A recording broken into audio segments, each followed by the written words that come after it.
খামারে রাজ করছে বাংলার ডন, বাংলার মাফিয়া আর হামজা।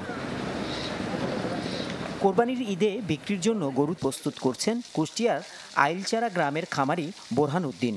খামারে 14টি গরু থাকলেও সবাইকে ছাড়িয়ে গেছে এই গরু। এক একটির দাম হাঁকছেন 15 লাখ টাকা।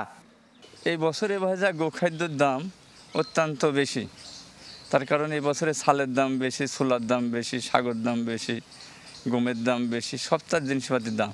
আমরা তো সবাই আশাই করে আছি, দেখা যাচ্ছে আল্লাহ পাক দেখা যাচ্ছে আমাদের 2 পয়সা করার জন্য সবাই রিজিকে থাকার।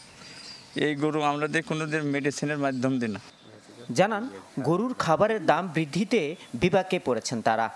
একই সাথে ভারত থেকে গরুর আমদানির সংখ্যা রয়েছে। এই বছরে যে গোখাদ্যের দাম, এই বছরে গোখাদ্যের দাম হিসাবে আমরা গরুর দাম ন্যায্য মূল্য পাওয়ার আশা করছি না।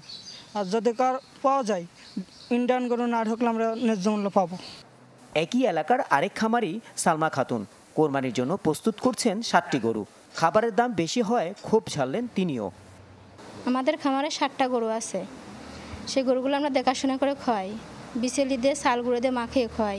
গরুর ছাল খাওয়াই, গুঁড়ো খাওয়াই, ওই যে ছোলার ভুসি খাওয়াই। আকর্ষণীয় নামের বিশাল আকৃতির এসব গরু দেখতে ভিড় করছেন বিভিন্ন এলাকার মানুষ। এবার কোরবানি ঈদ উপলক্ষে 18,000-এরও বেশি খামারে গরুর সংখ্যা ছাড়িয়েছে 2 লাখ বলে জানান কুষ্টিয়ার প্রাণী সম্পদ কর্মকর্তা।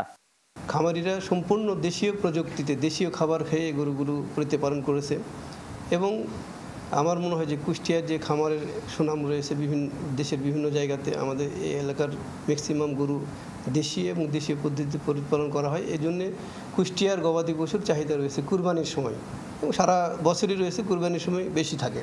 তা আমাদের কুষ্টিয়ার চাহিদা 1,24,000-এর অতিরিক্ত যে 75,000-এর মতো প্রায় গবাদি পশু রয়েছে, এগুলো আমরা কুষ্টিয়ার চাহিদা মিটিয়ে দেশের অন্যান্য জায়গাতে সরবরাহ করতে পারব। ভারতীয় গরু না আসলে এবার ভালো দাম পাবেন বলে আশা জেলার খামারিদের। Desk report, channel 24।